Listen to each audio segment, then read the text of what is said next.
ಹಿಂದೂ ನಾವೆಲ್ಲ ಒಂದು ಅಂತ ಒಂದು ಘೋಷಣೆ ಕೂಗ್ತಾ ಇದ್ದಾರೆ, ಎಲ್ಲರೂ ಹಿಂದೂಗಳು ಒಂದು ಅಂತಾರೆ. ಆದರೂ ಇವತ್ತು ಜಾತಿ, ಅಸ್ಪೃಶ್ಯತೆ ಮತ್ತು ಅನ್ಟಚಬಿಲಿಟಿ ಇದೆಲ್ಲ ಕಂಟಿನ್ಯೂ ಆಗಿದೆ. ಈಗ ಗ್ರಾಮೀಣ ಭಾಗದಲ್ಲೂ, ದೇವಸ್ಥಾನಗಳಲ್ಲೂ, ಕ್ಷೌರದ ಅಂಗಡಿಗಳಲ್ಲೂ ಈ ಸಾಮಾನ್ಯ ಜನರಿಗೆ, ಬಡವರಿಗೆ ಅವ್ರ ಜಾತಿ ನೋಡಿ ಕ್ಷೌರ ಮಾಡುವಂಥ ಪರಿಸ್ಥಿತಿ ಬಂದಿದೆ. ಹೀಗಾದರೆ ನಾವು ಯಾವ ಶತಮಾನದಲ್ಲಿದ್ದೀವಿ, ಯಾವ ಪರಿಸ್ಥಿತಿಯಲ್ಲಿದ್ದೀವಿ, ಮತ್ತು ಈ ಬಡವರು ಕಾಮನ್ ಪೀಪಲ್ನ ನಾವು ಯಾವ ರೀತಿ ನೋಡ್ತಾ ಇದ್ದೀವಿ, ಮತ್ತು ಈ ಇವರು ಹಿಂದೂಗಳಲ್ವಾ, ಬಡವರು, ಅನ್ಟಚಬಲ್ ಇದ್ದವರು, ಅಸ್ಪೃಶ್ಯರು ಅವರೇನು ಹಿಂದೂಗಳಲ್ವಾ? ಯಾಕೆ ಈ ಅನ್ಯಾಯ ನಡೆಯುತ್ತೆ? ಇನ್ನೂ ಗ್ರಾಮೀಣ ಪ್ರದೇಶದಲ್ಲಿ ಈ ಥರ ಅನ್ಯಾಯ ಆಗುತ್ತೆ, ಇದ್ರ ಬಗ್ಗೆ ಏನು ಹೇಳ್ತೀನಿ ನೀವು? ಈಗ ಮೊದಲನೇದಾಗಿ ನಮ್ಮ ಸವಿತಾ ಸಮಾಜದ ವೃತ್ತಿ ಬಗ್ಗೆ ನಾನು ಹೇಳಕ್ಕೆ ಇಷ್ಟಪಡ್ತೀನಿ. ಯಾಕೆಂದರೆ ಗ್ರಾಮಾಂತರ ಭಾಗಗಳಲ್ಲಿ ಈ ವೃತ್ತಿಗೆ ಸಾಕಷ್ಟು ಕಷ್ಟ ಇದೆ ಮಾಡೋದು. ಯಾಕಂದರೆ ಒಂದು ಗ್ರಾಮದಲ್ಲಿ ಒಂದು ಕ್ಷೌರಿಕ ವೃತ್ತಿ ಅಂಗಡಿ ಇಟ್ಕೊಂಡಿರ್ತಾರೆ. ಅಲ್ಲಿ ಪ್ರಬಲವಾದ ಒಂದು ಮೇಲ್ವರ್ಗದ ಜನಾಂಗ ಒಂದು ಒತ್ತಡ ಇರುತ್ತೆ. ಆ ಒತ್ತಡದಿಂದಾಗಿಯೇ ಕ್ಷೌರಿಕದ ಅಂಗಡಿಯವರು ವೈಯಕ್ತಿಕವಾಗಿ ಏನು ಹೇಳಿರೋದಿಲ್ಲ, ಇಲ್ಲ ಅವನು ಮಾಡಬಾರ್ದು ನಿಮಗೆ ಅಂತಲೂ ಹೇಳಿರೋದಿಲ್ಲ.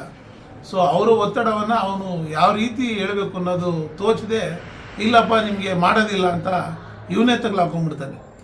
ಸವಿತಾ ಸಮಾಜದವರು ಕಟಿಂಗ್ ಶಾಪ್ ಅಂಗಡಿಯನ್ನು ತಗಲಾಕೊಂಡ್ಬಿಡ್ತಾರೆ. ಸೊ ಅದು ಅವನು ತಪ್ಪಲ್ಲ, ಆ ಒಂದು ಗ್ರಾಮದಲ್ಲಿರುವಂಥ ಒಂದು ಮೇಲ್ವರ್ಗದ ಜನಾಂಗದ ಒತ್ತಡಗಳು ಅವನ ಮೇಲೆ ಇರುತ್ತೆ. ಹಾಗಾಗಿ ಈ ರೀತಿಯ ಒಂದು ಘಟನೆಗಳು ನಡೀತವೆ. ಆದರೆ ಸಮುದಾಯ ಎಲ್ಲ ಒಂದೇ, ಜನ ಎಲ್ಲ ಒಂದೇ, ಈ ಭಾರತ ದೇಶ ಒಂದೇ. ಆದರೂ ನಮ್ಮ ಭಾರತ ದೇಶದಲ್ಲಿ ಸಮಾನತೆ ಮತ್ತೇನು ಸಹಬಾಳ್ವೆ ಅಂತ ಏನು ವೇದಿಕೆ ಭಾಷಣಗಳು ಮಾಡ್ತಾರೆ, ಅದೆಲ್ಲವೂ ಬರೀ ವೇದಿಕೆಗಷ್ಟೇ. ಅದು ಬಿಟ್ಟು ನೀವು ಹೊರಗಡೆ ಬಂದು ನೋಡಿ, ಯಾವ ಸಮಾನತೆಯೂ ಇಲ್ಲ, ಯಾವ ಸಹಬಾಳ್ವೆನೂ ಇಲ್ಲ. ಈಗ ಬ್ರಾಹ್ಮಣರು ಒಂದು ಸ್ಮಶಾನ ಇದೆ, ಅಲ್ಲಿ ಸುಡ್ತಾರೆ, ದಲಿತರಿಗೆ ಅವಕಾಶ ಕೊಡೋದಿಲ್ಲ. ಅದೇ ಈಗ ನನ್ನ ಗ್ರಾಮದಲ್ಲಿ ಒಂದು ಭಾಗ ದಲಿತ ಸ್ಮಶಾನ ಇದೆ, ಒಂದು ಭಾಗ ಮೇಲ್ವರ್ಗದ ಸ್ಮಶಾನ ಇದೆ ಅಲ್ವಾ. ಇದು ಎಲ್ಲ ಕಡೆನೂ ಇರೋದೆ. ಬರೀ ಸವಿತಾ ಸಮಾಜದ ವೃತ್ತಿ ಒಂದೇ ಅಲ್ಲ. ಯಾಕೆ ಇದನ್ನು ಪ್ರಶ್ನೆ ಮಾಡ್ತಿಲ್ಲ?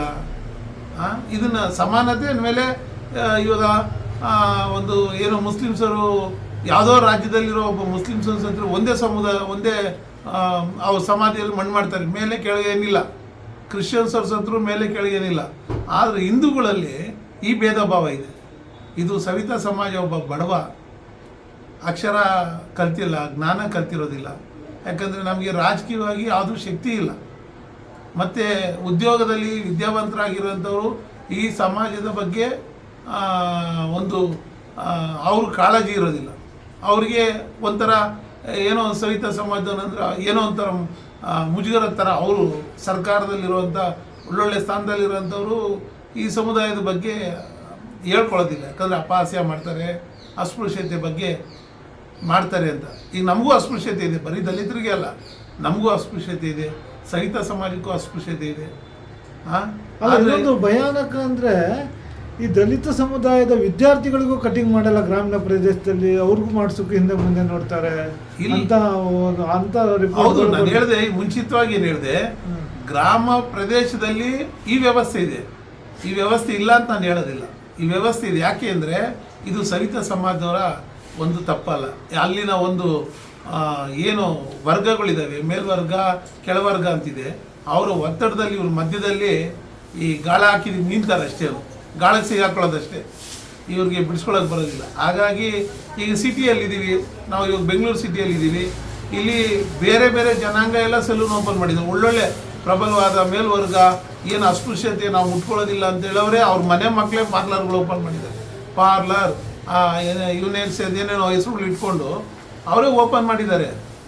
ಆ ಬ್ಯೂಟಿ ಪಾರ್ಲರ್ ಈಗ ಓಪನ್ ಮಾಡ್ತಾರೆ. ಮದುವೆ ಮನೆಗೆ ಹೋಗಿ ಬ್ಯೂಟಿಷಿಯನ್ ಎಲ್ಲ ಮಾಡ್ತಾರೆ, ಹಾಗೆ ಹೋಗಿ ತಾಳಿ ಕಟ್ಸ್ಕೊತಾರೆ. ಅದೆಲ್ಲ ಅಸ್ಪೃಶ್ಯತೆ ಇಲ್ಲಿಲ್ಲ, ಬೆಂಗಳೂರಲ್ಲಿ ಇಲ್ಲ. ಗ್ರಾಮಾಂತರದಲ್ಲಿ ಇದನ್ನು ಜೀವಂತವಾಗಿಡುವಂಥ ಕೆಲಸ ನಡೆದಿದೆ.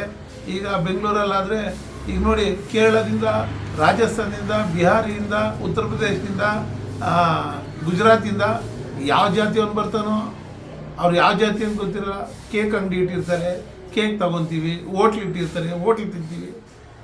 ಅಲ್ಲಿ ಗೊತ್ತಾಗಲ್ಲ, ಈ ಸ್ಥಳದಲ್ಲಿ ನಾವು ಇರ್ತೀವಲ್ಲ, ಈ ವಾತಾವರಣದಲ್ಲಿ ಜನಾಂಗದ ಒಂದು ವಿಷಯ ಬರುತ್ತೆ. ನೀನು ಸವಿತಾ ಸಮಾಜದವನು, ನೀನು ದಲಿತದವನು, ನಾನು ಮೇಲ್ವರ್ಗದವನು ಅನ್ನೋದು ಇಲ್ಲಿ ಬರುತ್ತೆ. ಹೊರ ರಾಜ್ಯದವನು ಬಂದು ಏನು ಮಾಡಿದ್ರು ತಿಂತಾರೆ. ಇಂಥ ಒಂದು ಪರಿಸ್ಥಿತಿ ಇದೆ. ಇಂದು ನಾವೆಲ್ಲ ಒಂದು ಅವೆಲ್ಲ ಅದೇ ವೇದಿಕೆ ಭಾಷಣ, ಇದು ಯಾವುದೂ ಇಲ್ಲ. ಅದಕ್ಕಾಗಿ ನಾನು ಸರ್ಕಾರ ಏನಿವಾಗ ಒಂದು ಸರ್ಕಾರದ ಒಂದು ಕ್ಷೌರಿಕದ ಅಂಗಡಿ ತೆಗಿಬೇಕು ಅಂತಿದೆ, ಅದು ಸ್ವಾಗತಾರ್ಥ.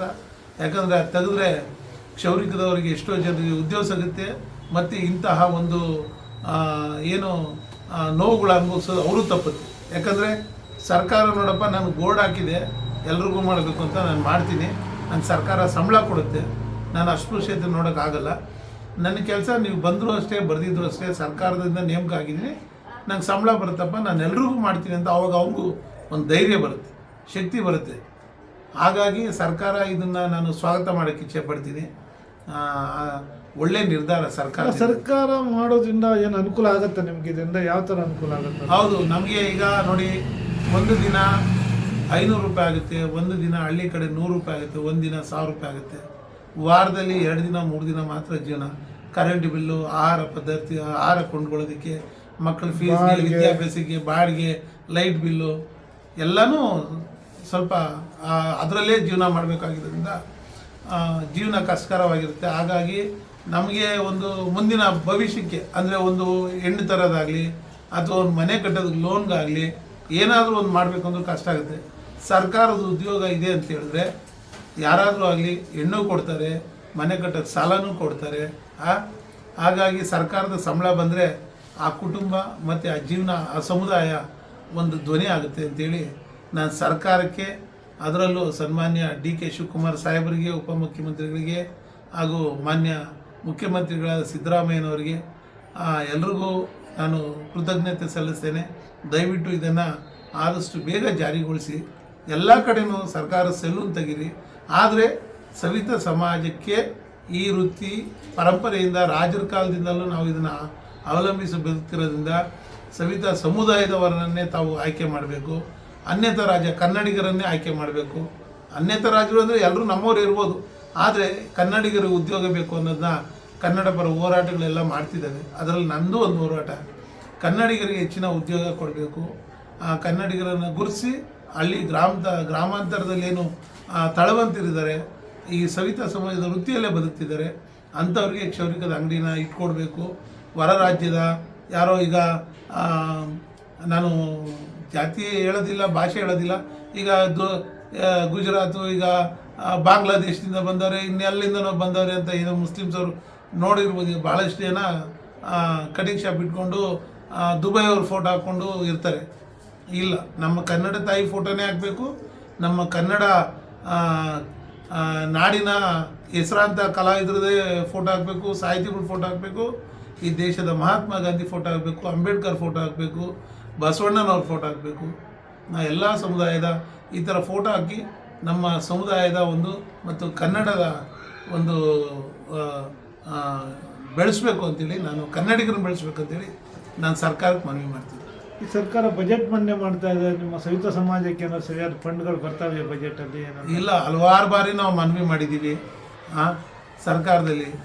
ಹಾಗಾಗಿ ಏನು ಕೊಡುವಂಥ, ಈಗ ನಾವಿರೋದು ಸುಮಾರು 30 ಲಕ್ಷಕ್ಕೂ ಅಧಿಕ ಜನ ಇದೆ ರಾಜ್ಯದಲ್ಲಿ. 30 ಲಕ್ಷದಲ್ಲಿ ನಮಗೆ ಕೊಟ್ಟರೆ ಒಂದು 2 ಕೋಟಿ ಕೊಡ್ತಾರೆ ಒಂದು ಸರ್ಕಾರ 5 ಕೋಟಿ ಕೊಡುತ್ತೆ. ಅದು ಬಿಟ್ಟು ಮೇಲಕ್ಕೆ ಹೋಗಲೇ ಇಲ್ಲ ನಮಗೆ.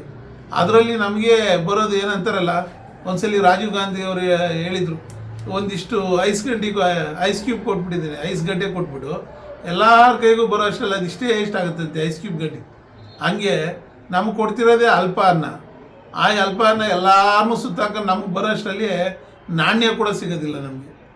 ಅದರಲ್ಲಿ ಬಜೆಟಲ್ಲಿ ಎಷ್ಟು ಕೊಟ್ಟರೆ ನಿಮ್ಗೆ ಅನುಕೂಲ ಆಗುತ್ತೆ? ನಮಗೊಂದು 50 ಕೋಟಿ ಸರ್ಕಾರ ಅನುದಾನ ಕೊಟ್ಟರೆ ಎಲ್ಲ ಕ್ಷೇತ್ರದಲ್ಲೂ, ಕಲಾಕ್ಷೇತ್ರ ಇರ್ಬೋದು, ವೃತ್ತಿಪರ ಕ್ಷೇತ್ರ ಇರ್ಬೋದು, ನಮ್ಮದ್ರಲ್ಲಿ ವೈದ್ಯಕೀಯ ನಾಟಿ ವೈದ್ಯ ಮಾಡೋರಿದ್ದಾರೆ, ಮತ್ತು ನಾದಸ್ವರ ಡೋಲು ಕಲಾವಿದರಿದ್ದಾರೆ, ಆ ವೃತ್ತಿಗಳು ತಗೊಳ್ಳೋದಕ್ಕಾಗಲಿ ಇದೆ. ಈಗ ತುಂಬ ಆಧುನಿಕ ಆಗ್ತಾರೆ. ನಿಮಗೂ ಒಂದು ಹೈಟೆಕ್ ಟ್ರೈನಿಂಗ್ ಬೇಕಂತ ಅನ್ಸಲ್ವಾ ಸವಿತಾ? ಖಂಡಿತ ಬೇಕು. ಸರ್ಕಾರ ಇದಕ್ಕೆಲ್ಲ ಕಾರ್ಮಿಕರ ಇಲಾಖೆಗೂ ನಮ್ಮನ್ನು ಅಳವಡಿಸಿ ಆ ಕಾರ್ಮಿಕರ ಏನು ಒಂದು ಸುರಕ್ಷತೆಗಳಿದ್ದಾವೆ. ನಾವು ಯಾಕಂದರೆ ಯಾವ್ಯಾವ ಜನ ಯಾವ್ಯಾವ ರೀತಿ ಯಾವ್ಯಾವ ಒಂದು ರೋಗ ಇಟ್ಕೊಂಡು ಬಂದಿರ್ತಾರೋ ಅದು ಎಲ್ಲವನ್ನು ನಾವು ಒಂದು ಡಾಕ್ಟ್ರು ವೈದ್ಯ ನಾರಾಯಣ ಅಂತ ಏನು ಹೇಳ್ತಾರೆ, ಅದೇ ಥರ ಕ್ಷೌರಿಕನು ನಾರಾಯಣನೇ. ಕ್ಷೌರಿಕ ವೃತ್ತಿ ಮಾಡೋನು ನಾರಾಯಣನೇ. ಇವತ್ತು ಸಮಾಜ ಸ್ಮಾರ್ಟ್ ಆಗಿ ಕಾಣುತ್ತೆ ಅಂದ್ರೆ ಅದು ಸವಿತಾ ಸಮಾಜನೇ ಕಾರಣ. ನೂರು ಅದು ಎಲ್ರಿಗೂ ಗೊತ್ತಿದೆ, ಆದ್ರೆ ಹೇಳ್ತಿಲ್ಲ. ಎಲ್ರಿಗೂ ಗೊತ್ತಿದೆ. ಕಣ್ಣಿಗೆ ಈ ನ್ಯಾಯಾಲಯದಲ್ಲಿ ಬಟ್ಟೆ ಕಟ್ದಂಗೆ ಕಟ್ಕೊಂಡ್ಬಿಟ್ಟಿದ್ದಾರೆ. ಗೊತ್ತು, ಇವತ್ತು ಹೋಗ್ಬೇಕು, ನಾನು ಸ್ಮಾರ್ಟ್ ಆಗಬೇಕು, ಫೇಶಿಯಲ್ ಮಾಡಬೇಕು, ಕಲರ್ ಹಾಕ್ಕೊಬೇಕು ಅಂತ ಎಲ್ರಿಗೂ ಗೊತ್ತು. ಚೆನ್ನಾಗಿ ಮಾಡ್ತಾರಪ್ಪ ಇಂಡಿಯಲ್ಲಿ, ಅಲ್ಲೋದ್ರೆ ಒಂದು ಸ್ವಲ್ಪ ಸ್ಮಾರ್ಟ್ ಆಗ್ತೀವಿ ಅಂತಾರೆ. ಆದರೆ ನಮ್ಮನ್ನು ಅಲ್ಲಿ ಗಂಟನೆ ಮುಂದಕ್ಕೆ ನಮಗೆ ಕಣ್ಣಿಗೆ ಬಟ್ಟೆ ಕಟ್ಬಿಡ್ತಾರೆ. ನಿಮ್ಮ ಹೆಸರು? ಮೋಹನ್ ಕುಮಾರ್ಜಿ, ಹೆಬ್ಬಾಳ ವಿಧಾನಸಭಾ ಕ್ಷೇತ್ರ, ಸವಿತಾ ಸಮಾಜ ಮತ್ತು ಕಾಂಗ್ರೆಸ್ ಪಕ್ಷದ ಕಾರ್ಯಕರ್ತ. ತುಂಬ ತುಂಬ ಧನ್ಯವಾದಗಳು.